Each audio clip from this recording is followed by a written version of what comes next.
우리 함께 주기도문하겠습니다. 하늘에 계신 우리 아버지여, 이름이 거룩히 여김을 받으시오며 나라가 임하시오며 뜻이 하늘에서 이루어진 것 같이 땅에서도 이루어지이다. 오늘 우리에게 일용할 양식을 주시옵고 우리가 우리에게 죄 지은 자를 사하여 준 것 같이 우리 죄를 사하여 주시옵고 우리를 시험에 들게 하지 마시옵고 다만 악에서 구하시옵소서. 나라와 권세와 영광이 아버지께 영원히 있사옵나이다. 아멘. 우리 함께 찬송가 183장, 찬송가 183장 함께 찬양 드리시겠습니다.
하나님 말씀 로마서 8장 3절과 4절입니다. 로마서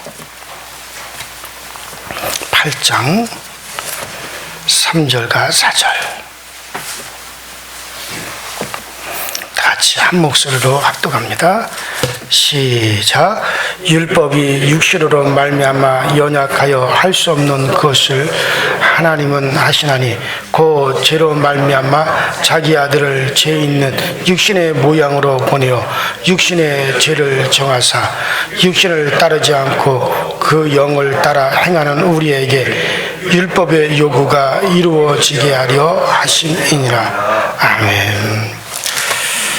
자, 우리가 지난 시간에 자기의 아들, 하나님이 자기의 아들을 이제 육으로 보내사 이렇게 말씀하셨죠. 그래서 하나님의 아들, 자기의 아들이라고 하는 말씀을 중심으로 예수님은 영원히 계시는 아버지와 동일한 영원히 계시는 분이시다라고 제가 말씀을 드렸어요. 그러므로 예수는 아들은 아버지 하나님과 동일한 신성을 가지신 하나님이라. 그래서 에베소에서도 말씀하신 대로 하나님의 그 신성이 그의 육체 안에 충만히 거하셨다라고 말씀하셨죠. 자, 이런 말씀을 드렸기 때문에 아버지와 아들은 똑같은, 정말 똑같은 신이로구나.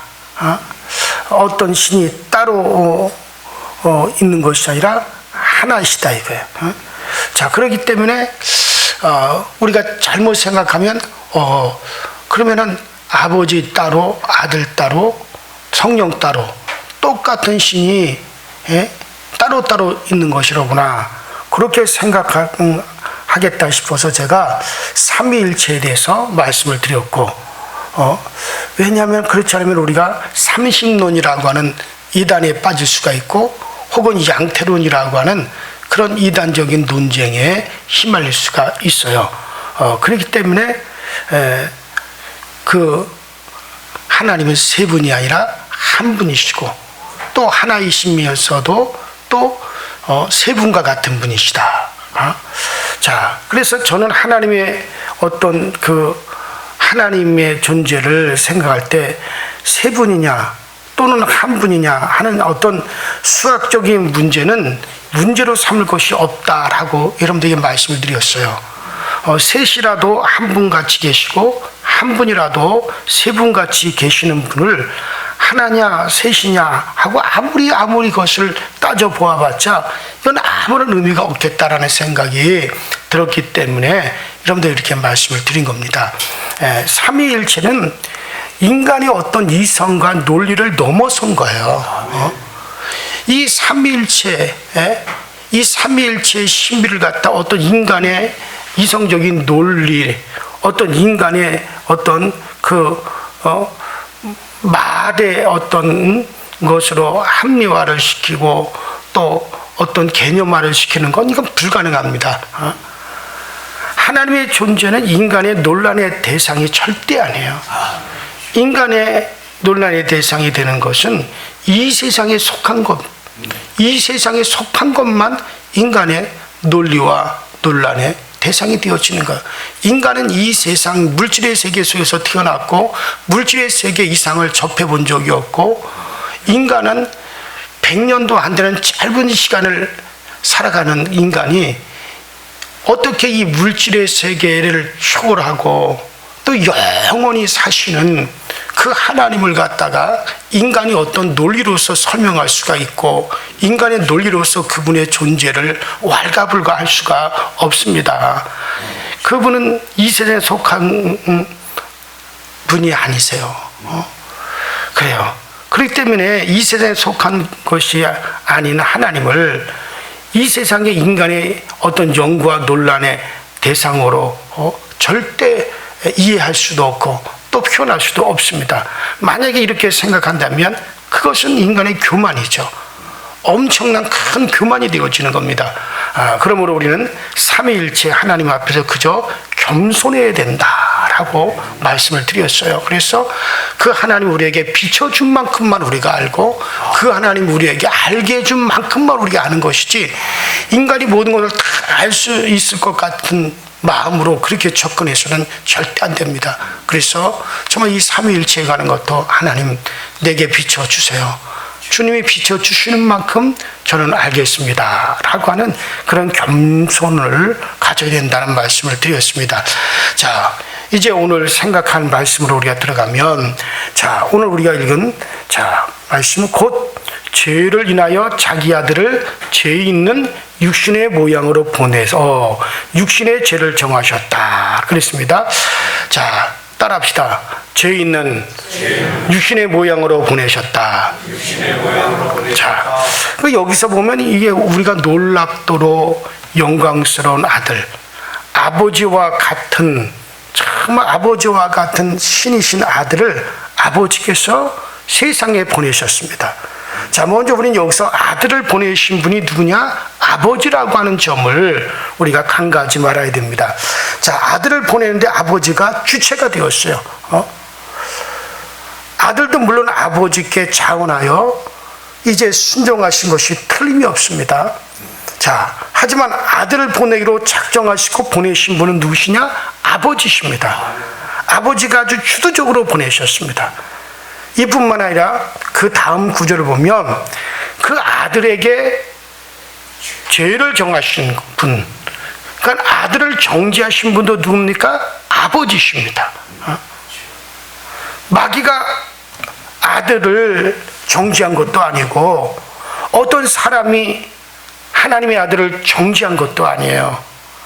아버지 자신이 친히 아들을 정죄하셨습니다. 그리고 아버지가 아들을 죽게 했습니다. 자, 로마서 3장 25절에는 하나님이 예수 그리스도를 화목제물로 세우셨다.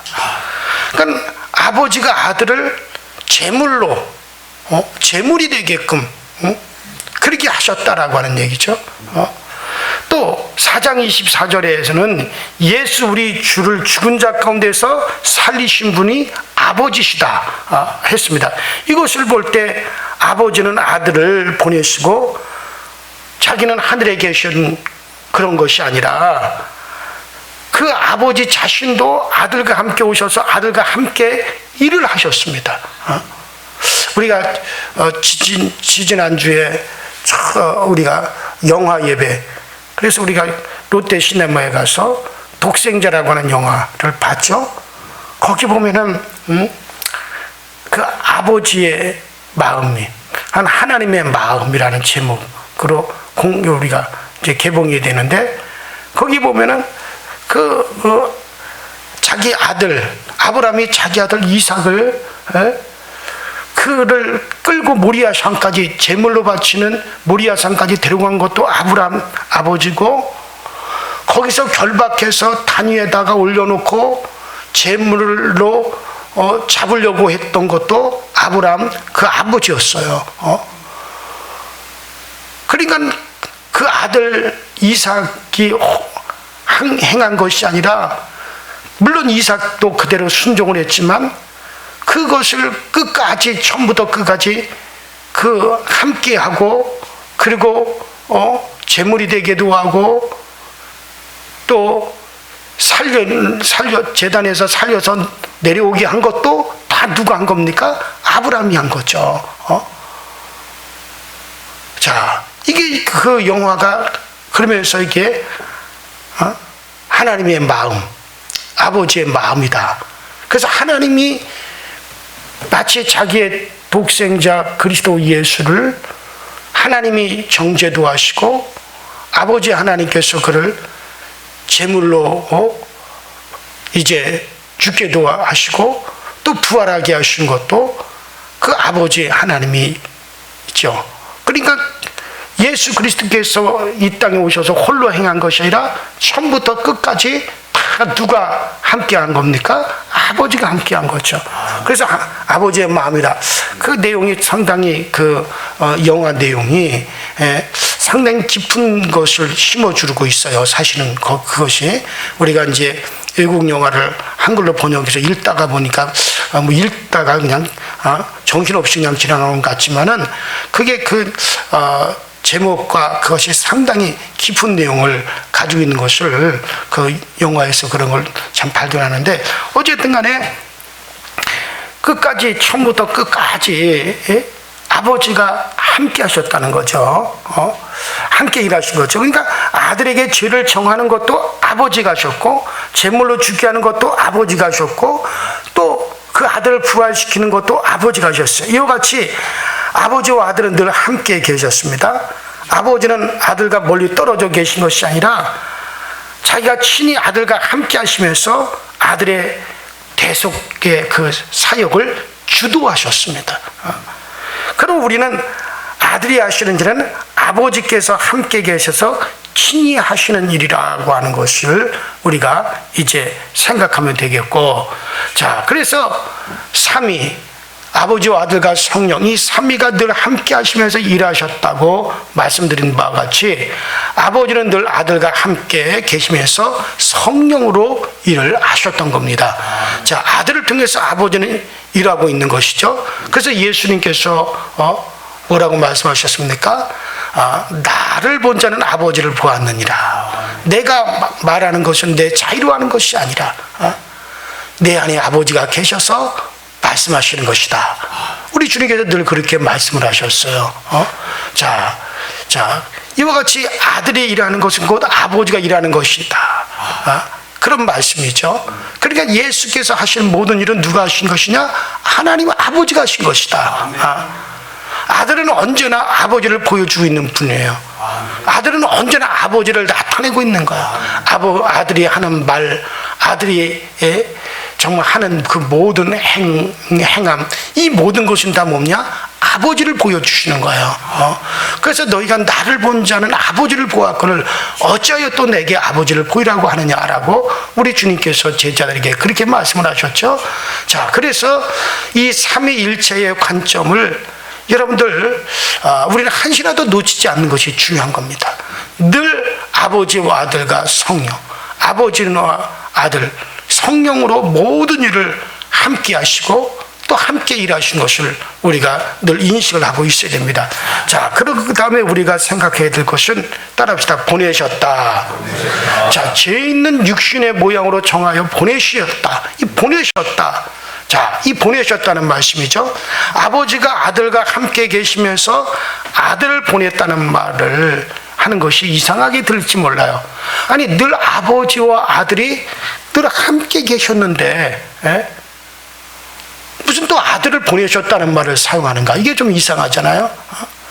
아니, 그러니까 우리 아들하고 저하고 늘 같이 서울을 가든지 인천을 가든지 부산을 가든지 미국을 가든지 늘 함께 같이 다니는데 같이 다니면서 내가 내 아들을 보냈다라는 말을 쓴다는 건 좀 이상하게 들릴지 몰라요.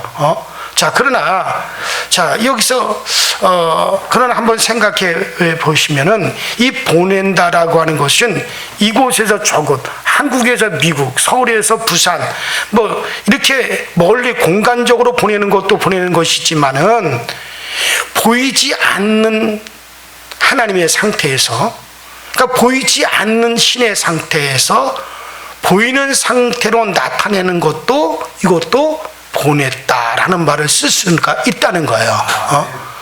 그러니까는 아버지와 아들이 늘 함께 있으면서 무슨 아들을 보냈다라고 하는 말을 쓰는 게 여러분 우리가 공간적인 개념으로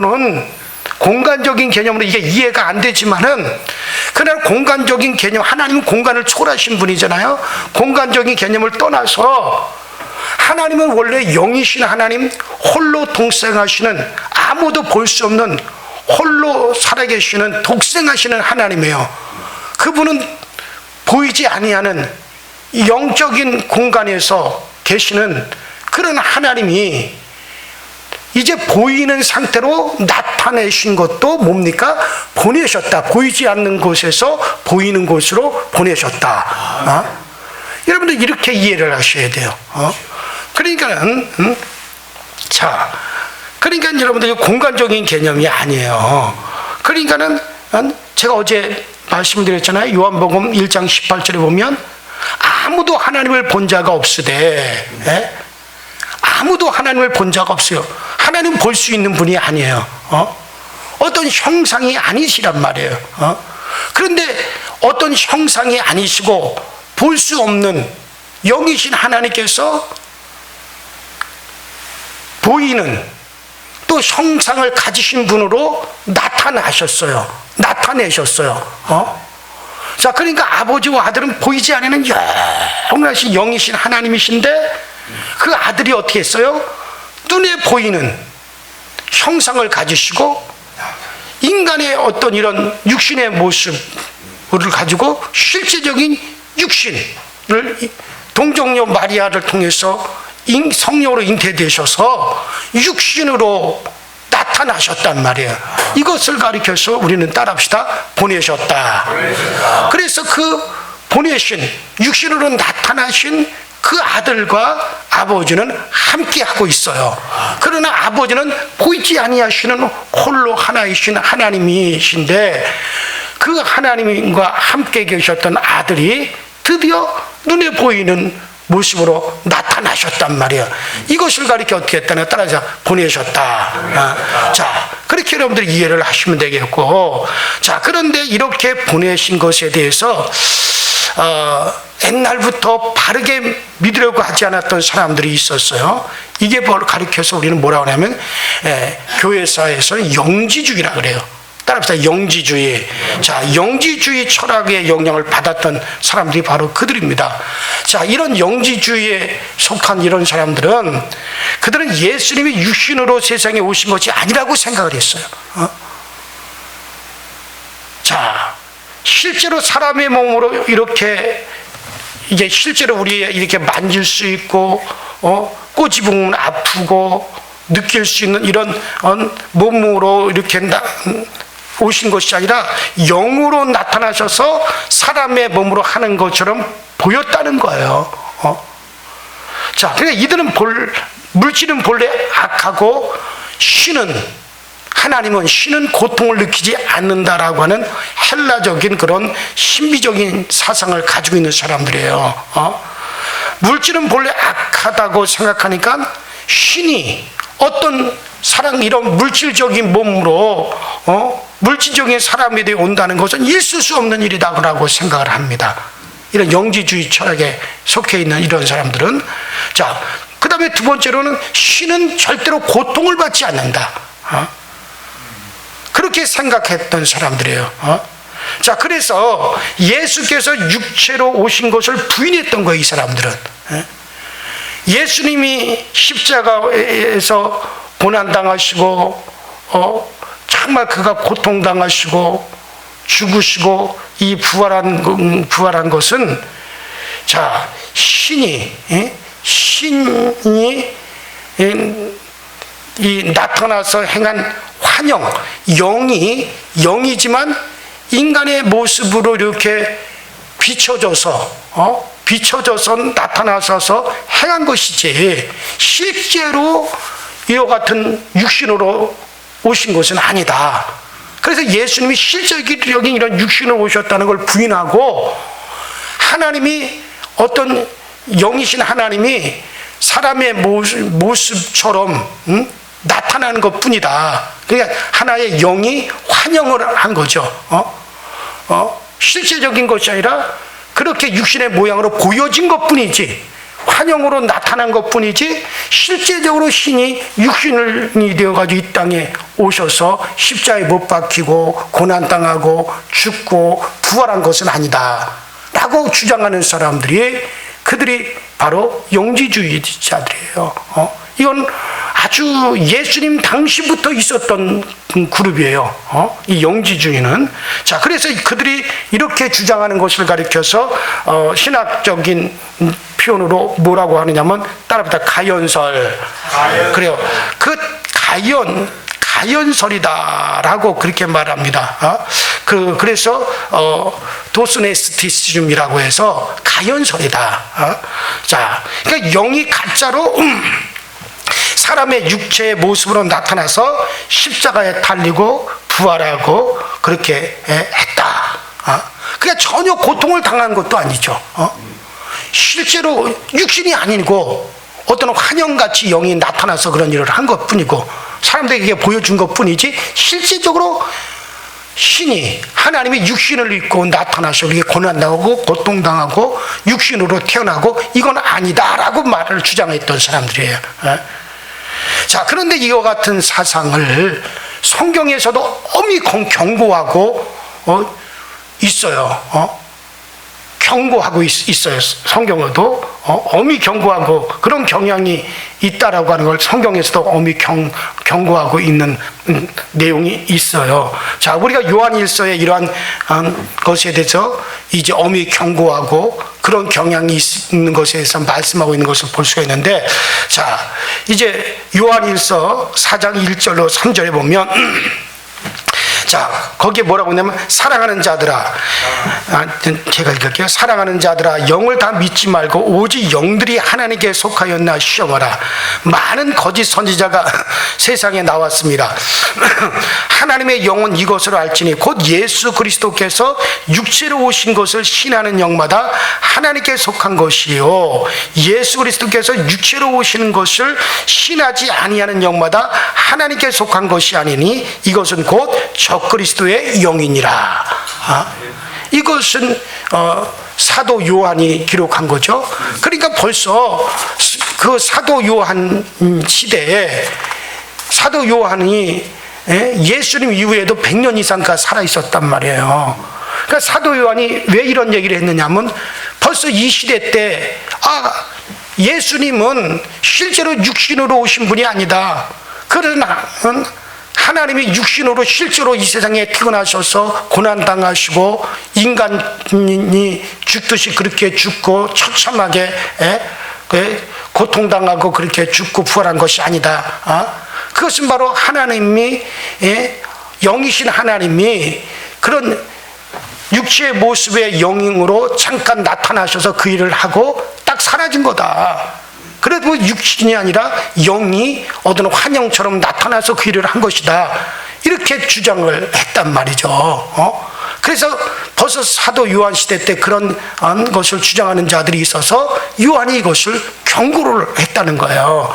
그래서 사도 요한을 대적했던 사람이 바로 게린투스라는 사람인데, 이 사도 요한을 대적했던 이 게린투스라고 하는 이 사람은 가연설, 바로 제가 지금까지 얘기했던 이런 가연설을 갖다가 주장했던 사람이라고 합니다. 자, 이런 이론을 가지고 이때 당시 벌써 이런 이론이 쫙 퍼졌어요. 그래서 사도 요한이 적그리스도의 영이 누구냐? 예수께서 실제로 우리와 같은 이런 육신으로 태어나셨고 육신으로 오셔서 우리가 당할 애들 고난을 그분이 직접 경험하고 그 고난을 그분이 다 당하신 이것을 부인하는 영들마다 그게 무슨 영이다? 적그리스도의 영이다.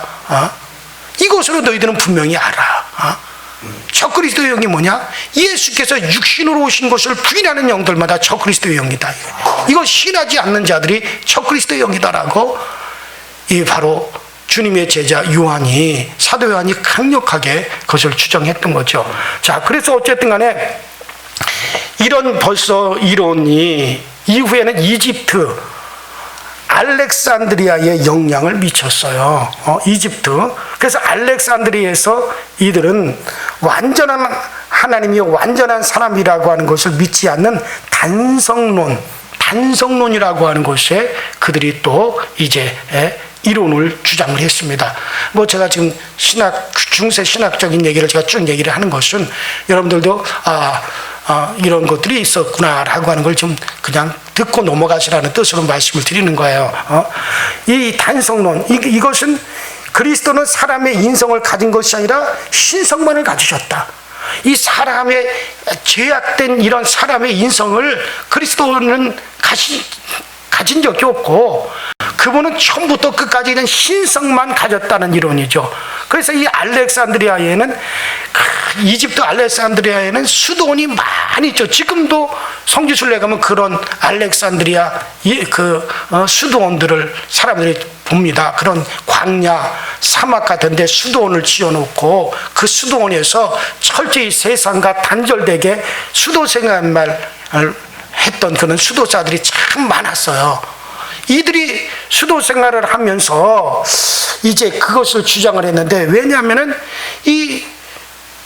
이렇게 수도원에서 어떤 세상을 끊고 육체적인 어떤 본성, 탐욕, 어떤 죄성, 어떤 이성적인 욕망 이런 것들을 다 절제를 하고 그냥 수도 생활을 해보니까 자기들의 연약성과 죄성을 뼈저리게 느끼게 되었어요. 이렇게 우리가 세상과 단절돼서 이런 광야에서 수도원에서 수도 생활을 열심히 아무리 열심히 하더라도 인간 속에서 올라오는 이 죄성이라고 하는 게 이걸 우리가 감당하기가 참 힘들구나. 이런 육신에 있던 정욕, 어떤 이 죄성이 너무너무 강하더라라고 하는 걸 뼈저리게 그들이 느끼게 됩니다. 그래서 그리스도께서 이러한 죄성, 이런 죄성에 빠지는 육성을 입고 왔다라고 하는 것은 있을 수가 없는 일이다. 어떻게 그리스도께서 우리와 같은 이런 죄 있는 죄성을 가지실 수가 있느냐? 어떻게 그리스도께서 이런 죄성이 있는 육신을 입고 이 세상에 오실 수가 있느냐? 이것은 말도 안 된다.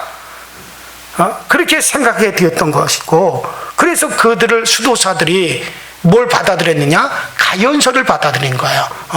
이것은 실제로 예수께서는, 하나님의 아들은 이런 실제적인 육신으로 온 것이 아니라 영이신 그분이 잠깐 어떤 환영과 같이 그런 영이 육신의 모양으로 이렇게 비춰졌을 뿐이지, 그래서 그분이 오셔서 정말 죄인처럼 죽으시고 부활하신 것이지 실제적으로는 그분은 육신을 입으신 것이 아니다. 이렇게, 그래서 그분에게는 어떤 인간의 이런 어떤 육신의 그런 것은 하나도 없으시고, 그분은 처음부터 어떤 육신을 가지신 적이 없다. 신성만으로 그냥 계셨던 영이신 그분이지 육신을 입으신 적이, 육신이 되신 분이 아니다라고 가연서를 이제 그들이 또 주장을 하게 되어서 이것이 중세 교회 때 엄청난 문제가 되었어요. 그래서 정말 예수님께서는 육신을, 우리와 같은 실질적으로는 육신을 입었느냐, 아니면 육신인 척 이렇게 살짝 영으로 계신 분이 이렇게 그런 어떤 환영과 같이, 그러니까 가끔 천사들이 사람의 모습으로 나타나듯이 그렇게 하나님이 그렇게 사람의 모습으로 나타나셔서 그 일을 하신 것이냐, 이것 가지고 막 대림을 하고 중세시대 때 처절하게 쌈박질들을 했어요. 그러나 분명한 것은 여러분들은 아셔야 됩니다. 예수는 실제적으로 그분은 성령으로 사람의 몸에 잉태되어 여러분들 태어나셨습니다. 그분은 우리와 같이 이런 실질적인 육신을 가지셨어요. 그래서 그분도 꼬집으면 아파요. 그 아픔을 느껴요. 바늘로 찌르면 피가 나와요. 채찍에 맞으면 그분도 살점이 떨어져 나가는 고통을 느끼시는 거예요. 그 예수님도 인간의 어떤 그와 같은 육신을 입으셨기 때문에 육에 속한 그 모든 것을 뼈저리게 그분은 느끼셨어요. 고통을 당하시는 거예요. 그러니까는 우리의 죄를 대신 담당한 것이지.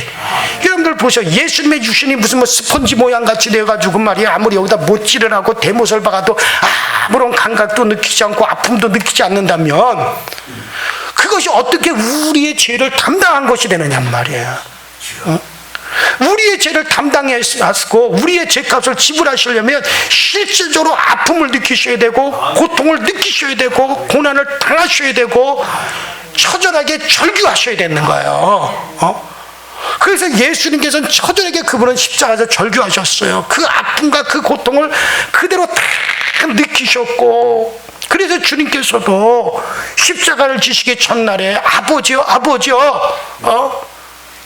내게서 이 잔을 내가 안 마실 수만 있다면 거두어 가시기 원합니다. 그러나 아버지께서 거기에 뜻이 있으시니 내가 이 잔을 마시겠나이다. 그래서 주님께서도 십자가에 달리기 전에 고민하셨고 땀방울이 핏방울이 되기까지 그는 그 고민을 하신 거예요. 왜? 그분은 육신이기 때문에. 이 세상에 그분이 육체를 입고서 실질적으로 하나님이시지만 고통을 당하시고 고난을 당하시고 아픔을 당하시고 그 모든 것을 이미 그분이 우리의 죄를 담당하시고 하나님의 진노를 그분이 대신 받으셔야 되고 죄값을 그분이 대신 받으셔야 하기 때문에 정말 그분은 그 고통을 그대로 느끼시는 육신으로 오신 거란 말이야. 우리의 죄를 담당하기. 그렇지 아니하면 새빨간 거짓말이죠.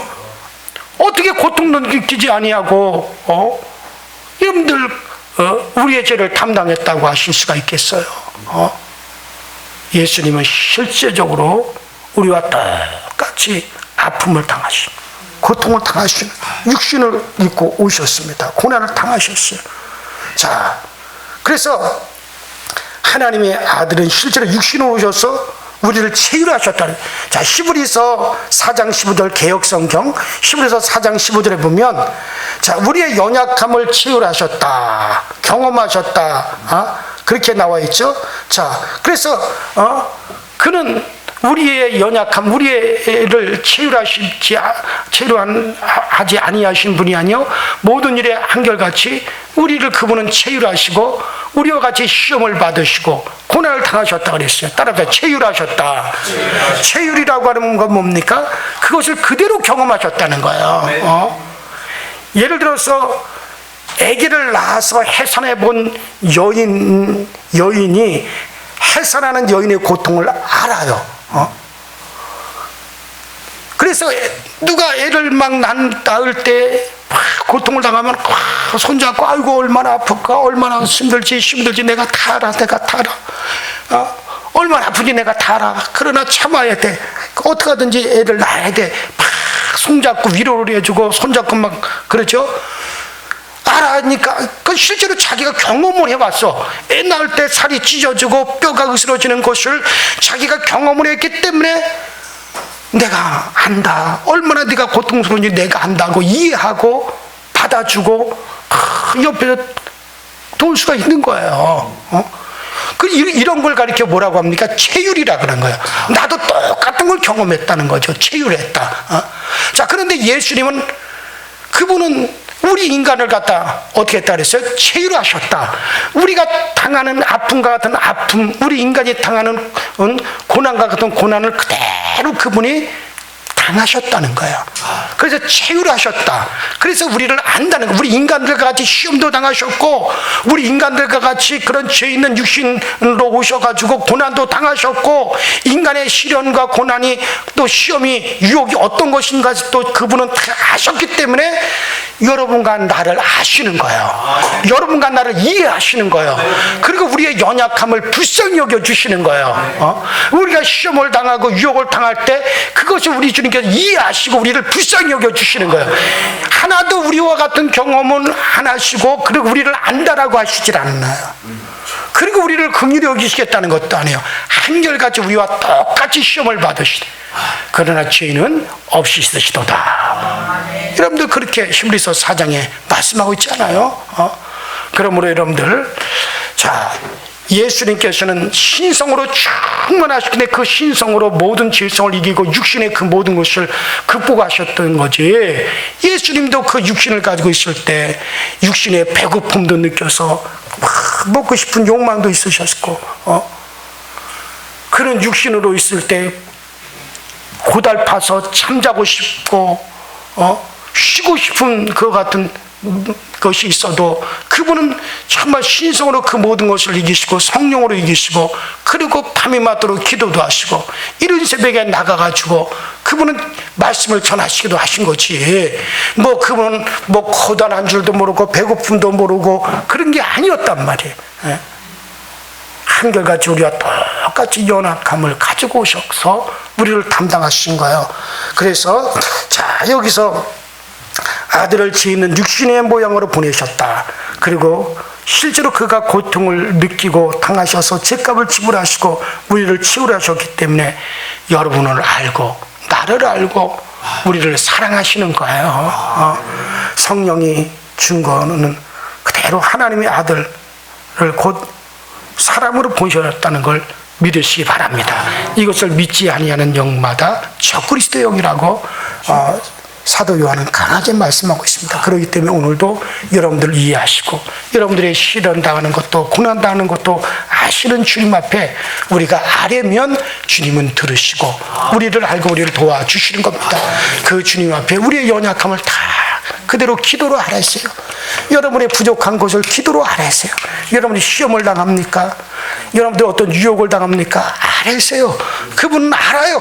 우리 인간들이 어떤가를 알아요. 그렇기 때문에 우리 이해하고 우리를 도우시고 우리를 잡아주시는 겁니다. 고난당하십니까? 여러분 아픔이 있습니까? 아래세요. 그분은 그것을 다 치유하셨기 때문에 우리의 고난을 아시기 때문에 우리를 긍휼히 여기시고 우리를 사랑으로 도와주시는 겁니다. 오늘도 그 주님 앞에 우리를 아뢰 수 있기를 주 이름으로 축원합니다. 우리 시간에 다 같이 주여 한번 부르시고 합심하여 기도하시다 자유롭게 돌아가십시다. 주여, 전능하신 하나님 우리 아버지 주님 은혜와 주의 사랑에 감사와 아버지 찬양과 영광을 올려드립니다. 우리 모두가 정말 우리를 아시는 주님, 우리를 아시는 주님 앞에 우리 자신을 내놓아 놓게 하시고 우리 자신을 주님 앞에 드러낼 수 있는 저희 모두가 되어지도록 성령님께서 우리를 도우시고 성령님께서 우리를 은혜로 인도하여 주셔서 날마다 우리에게 주시는 그 은혜, 주시는 그 은총을 우리가 힘입을 시도 죽여져 도우시고 역사하여 주옵소서. 전능하신 하나님의 은혜 아래 우리가 서게 하시고 전능하신 하나님의 은총 아래 우리 모두가 굳건하게 서서 아버지 주님만 더욱더 바라보고 나가게 하시고 주님만 더욱더 의지하고 나가시는 우리 모두가 되어지도록 성령님께서 도우시고 성령님께서 늘 함께하여 주옵소서. 참으로 주님은 우리를 돕는 자 중에 계시며 참으로 주님 우리를 아버지 하나님 하시는 분이십니다. 정말 우리의 연약함을 하시고 우리의 아버지 하나님 부족함을 하시고 우리가 아버지 하나님 고통당함도 하시고 우리가 얼마나 아버지 하나님 시련당하심에 우리가 고통당하는 것도 주님은 다 알고 계십니다. 이와 같은 주님 앞에 나가시 우리 모두가 더욱더 겸손하게 우리의 모든 것을 하려 주시는 우리 모두가 되어지도록 주님 전능하신 하나님께 은혜로 인도하여 주시고 전능하신 하나님께서 우리를 그 모든 긍휼하심으로 우리를 대우하여 주시옵소서. 참으로 주님께서 우리에게 그 크신 은혜를 베풀어 주셨으니 날마다 주님의 은혜 가운데 더욱더 가까이 나가게 하시고 하나님 이와 같은 하나님이 어디 계십니까? 이와 같은 신이 또 어디 있습니까? 정말 우리를 알기 위해서 우리와 같은 육신의 모양으로 오셨고 우리와 같은 육신으로 오셨을 뿐만 아니라 정말 우리의 죄를 담당하기 위해 친히 그분이 아픔을 당하셨고 그분이 친히 고통을 당하셔서 우리의 죄를 담당하시고 우리를 아시는 이와 같은 신이 또 어디 계십니까? 이와 같은 하나님이 또 어디 있습니까? 정말 우리 하나님이 이와 같이 우리를 사랑하시는 하나님 이런 신이 또 어디 있습니까?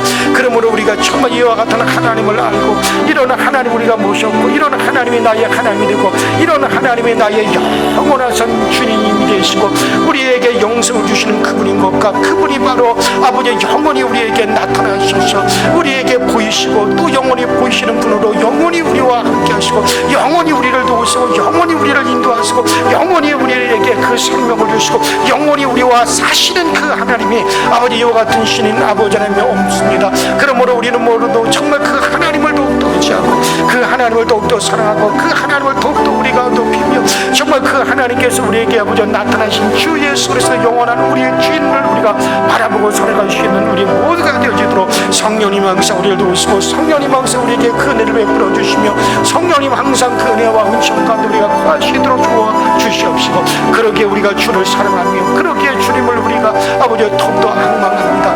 아버지 그 사랑 우리에게 먼저 비춰주셨고 그 사랑 우리에게 먼저 나타내주셨기에 그 사랑을 받고 우리가 그 주님을 사랑하고 그 사랑을 받았기에 그 사랑을 또 우리가 아버지 이 세상 가운데 나타내고 있사오니 아버지 하나님의 주님의 그 놀라우신 사랑 안에서 정말 우리에게 독생자를 주신 그 주님의 그 놀라우신 그 사랑 안에 우리가 늘 아버지 거할 수 있게 하여 주시고 이로써 우리 모두가 성령의 충만함을 얻고 성령의 충만한 가운데 나가게 하여 주시고 우리가 예수를 알 때 아버지 하나님 겉으로 알지 않게 하시고 속으로 알게 하여 주시고 예수를 아버지 생각할 때 깊이 있게 생각하게 하시고 예수를 우리가 깊이 있게 알아갈 수 있는 은혜가 우리 모든 성도들에게 흘러 넘칠 수 있게 하여 주시옵소서. 오 성령이 오늘 우리를 도와 주시옵소서.